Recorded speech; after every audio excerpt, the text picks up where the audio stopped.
우리가 읽어가는 성경 말씀 사무엘하 13장 내용인데요. 여기서는 다윗이 범했던 그 죄가 자식들에게서 대물림이 되는 그런 안타까운 상황을 우리가 보게 됩니다. 다윗은 이 밧세바와 우리아에 대한 범죄가 있기 전까지 참 많은 시련과 연단을 겪었습니다. 그것은 무고한 것이었어요. 자기 죄로 인해서 받는 연단과 시련이 아니었습니다. 그가 하나님의 사람으로 빚어지도록 또 그가 이스라엘의 참된 왕으로서 이스라엘 나라를 하나님 앞에서 잘 다스리게 하시려고 하나님께서 그에게 많은 시련과 연단을 일부러 겪게 하신 겁니다. 그래서 그의 삶은 승승장구한 삶을 잘 살아왔죠. 그런데 범죄 사건 이후로 그가 당하는 많은 시련과 고난은 그 이유가 다르다는 겁니다. 이 밧세바와 간음했던 일, 그리고 그와 더불어서 그의 남편 우리아를 살인했던 그 일로 인해서 그의 왕가에 많은 시련과 고난이 닥치게 된 겁니다. 이것은 하나님의 징계의 손길이었다는 것을 우리는 보게 됩니다. 그래서 다윗은 인생 가운데서 참 많은 굴곡을 겪은 사람이라는 것을 우리는 알게 됩니다. 잘한 점도 참 많고 또 안타깝게도 그가 실수하고 잘못한 부분도 적지 않다는 것을 우리는 보게 됩니다. 그러나 이 모든 것들이 결국 한편으로는 그 자신을 계속적으로 더 연단하고 또 자신 하나님 앞에 돌아보고 하는 시간들이 되어서 그의 삶은 헛되지 않게 살아가게 되는 것을 우리가 앞으로 보게 될 것입니다. 오늘 우리가 읽은 23장 말씀에서는 어떠한 일이 있냐면 자신이 범했던 간음죄 그리고 살인죄가 그의 자식들에게서 나타나게 되는 것을 보는데 그런 과정에서 다윗이 조금 더 하나님 앞에 잘 처신했더라면 이런 더 큰 시련과 아픔을 겪지 않아도 될 텐데 그가 이런 일을 처리하는 데 있어서 안타깝게 처리한 부분들이 나타나게 되는 겁니다. 그래서 오히려 그 화가 더욱더 자식들에게 힘들게 되물림되는 그런 모습을 우리가 보게 된다는 것입니다. 우리가 읽지 않은 앞부분 1절부터 22절까지 내용이 어떤 일이 있었냐면 이 다윗의 아들 가운데 가장 장자였던 암논이 서로 배가 다른 어머니로부터 낳았던 압살롬 그리고 그 압살롬의 누이 동생이었던 다말 이 다말을 강간하게 되면서 그 일로 인해서 그에 대한 복수로 압살롬이 기다린 것입니다. 때를 기다렸다가 마침내 적당한 때를 기회 삼아서 이 암논을 죽이게 되는 사건이 일어나게 되었습니다. 이런 과정에서 다윗의 처신이 안타깝죠. 그리고 그런 일들이 지속적으로 계속 그 안갚음이 남다 보니까 계속적으로 어려운 일들이 닥치게 되는 부분들을 우리가 보게 됩니다. 장자였던 암논이 소위 상사병이 걸렸는데 그 상사병이 누구에게 그 상사병이 걸렸냐면 다말이라고 하는 동생이죠. 배가 다른 동생이지만 공주를 자기가 공주를 향해서 상사병이 든 것입니다. 그랬더니 그 당시에 사촌이었던 이 요나답이 이 상사병에 걸려있는 암논에게 강교한 계책을 부리게 되는데 뭐라고 말하냐면 그렇게 힘들어만 하지 말고 그 다말이 정말 그렇게 사랑한 마음이 든다면 네가 어느 날 병든 채 하다가 다말이 와서 너를 시종 좀 들게 부탁을 해라. 그리고 그렇게 해서 찾아왔을 때 네가 그 다말을 품으면 되지 않겠냐. 이런 식의 악한 계교를 그가 베풀게 됩니다.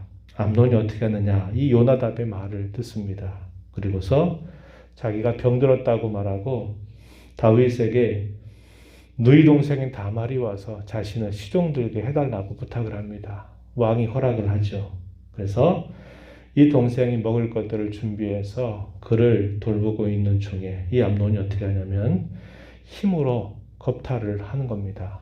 그래서 이 다말에게 수치를 주게 된 것입니다. 이러한 사실들로 인해서 이 다말은 뭐라고 말하느냐?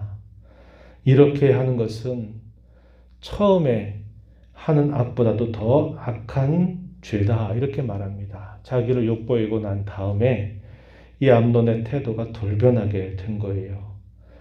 상사병처럼 걸려서 그를 그렇게 사랑하던 그 마음이 관계를 갖고 난 다음에는 아주 미워하는 마음으로 순식간에 돌변하게 된 겁니다. 이 잘못된 육체적인 사랑이 가져다 주는 폐악입니다.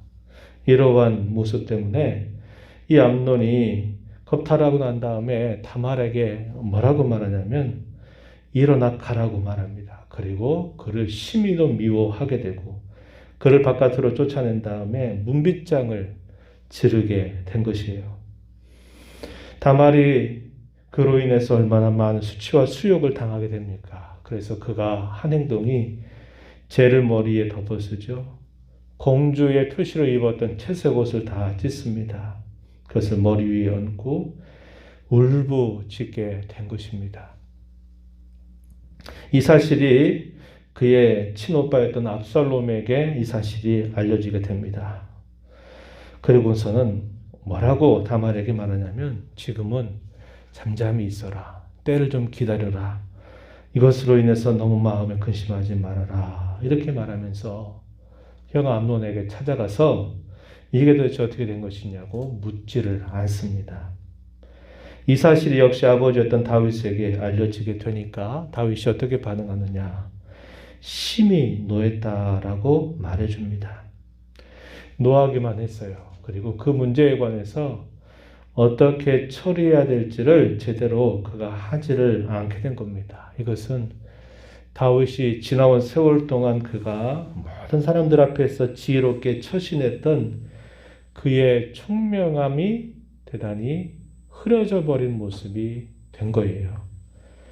예를 들면 우리가 앞에서 읽어오면서 아브넬이 죽었을 때, 또 사울의 아들이었던 이스보셋이 죽었을 때 그는 그런 모든 일들에 대해서 얼마나 지혜롭고 또 얼마나 잘 그런 문제들을 처리해 왔는지 몰라요. 그러나 정작 자기의 아들들에게서, 왕자들에게서, 자식들에게서 그러한 일들이 생겨나게 될 때에는 적절하게 조치를 하지 않고 그냥 내버려 둔 겁니다.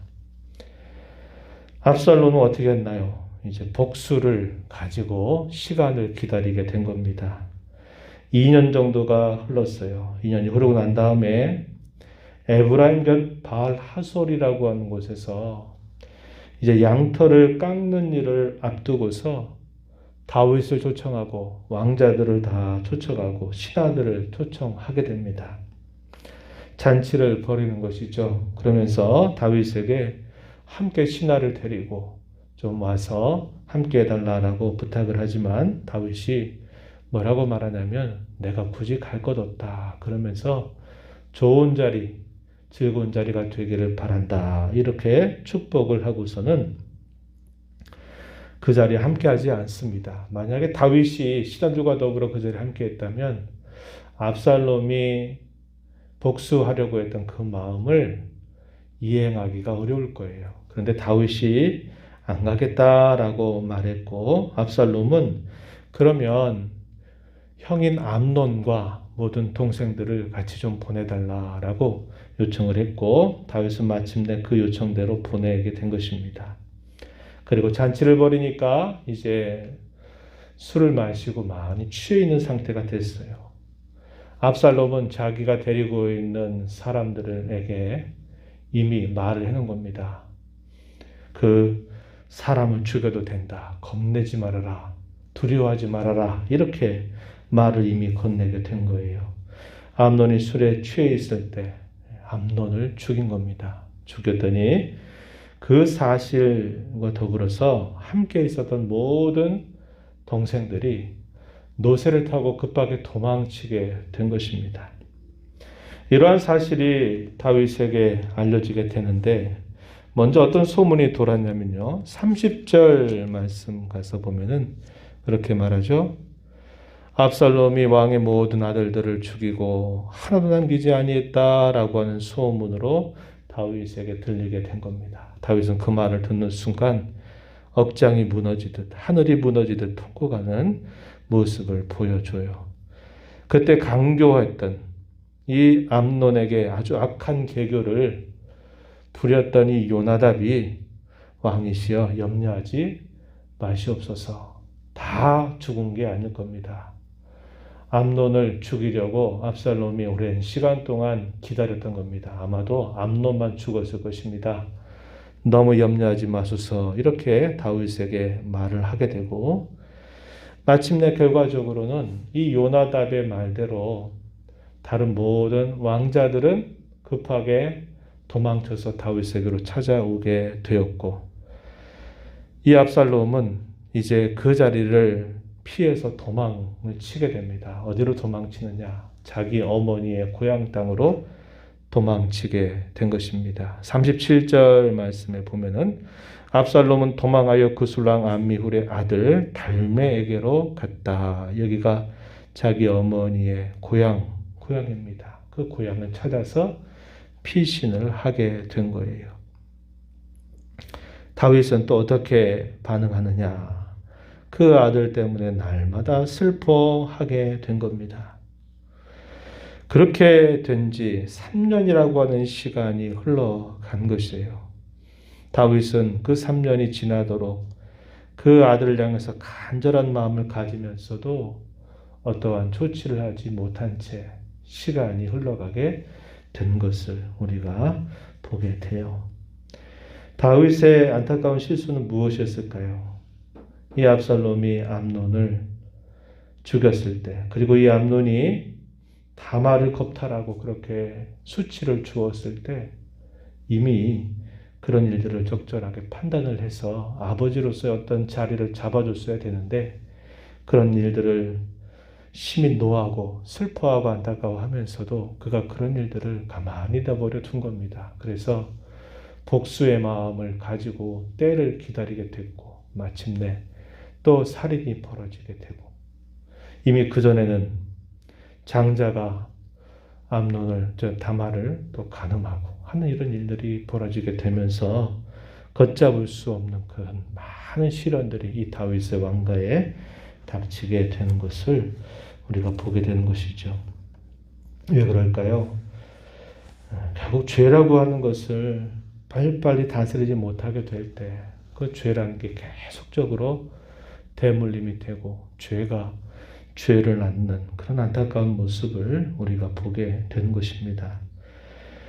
이런 일에 있어서 우리가 범하는 죄에 대해서는 별스럽지 않은 것처럼 결코 여겨서는 안 되고 그것을 우리가 빨리 처리하지 않는 것만큼 그 죄는 말할 수 없는 해악을 가져다 준다는 것을 우리는 다시 보게 되는 것입니다.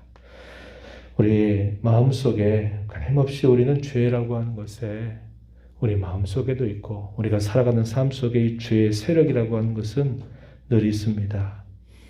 우리 스스로 다스릴 수 없는 이 죄를 주님의 은혜를 힘입고 주의 능력을 힘입어서 이 죄를 잘 다스리지 않게 될 때 우리에게도 이러한 많은 일들이 닥치게 될 수 있다는 것을 우리가 잘 생각하면서 이 땅에 사는 동안 우리 안팎에 있는 이런 죄를 잘 싸워나가고 이 죄의 세력을 잘 다스려 나가는 저와 여러분이 되어야 하겠습니다. 이런 하나님의 말씀의 교훈을 마음에 새기고 남은 생에 이 말씀의 교훈을 따라서 힘써 살아가는 저와 여러분이 되기를 진심으로 바랍니다. 하나님 아버지, 복되고 거룩한 주일 이 새벽을 또 깨워서 아버지 앞에 나와 오늘도 찬양과 경배를 드리게 하시고 오늘도 하나님의 말씀을 통해서 오늘 우리가 하나님 앞에 어떻게 살아야 될지를 또다시 교훈받게 하심을 감사합니다.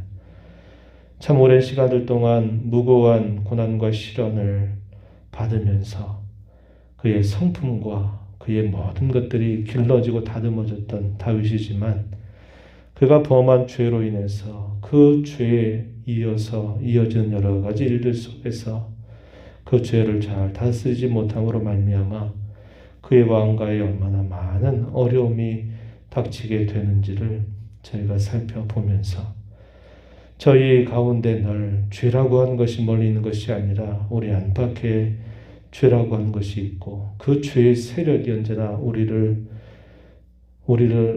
다스리기 시작하면 우리를 얼마나 많은 어려움과 시련 속으로 몰아넣는지를 잘 기억하게 하여 주셔서 저희를 정결하게 하신 주님 앞에서 늘 거룩한 삶을 다짐하고 죄로부터 멀리 떠나는 삶을 살아가기를 힘써가는 저희들 되도록 주장하시고 인도해 주옵소서.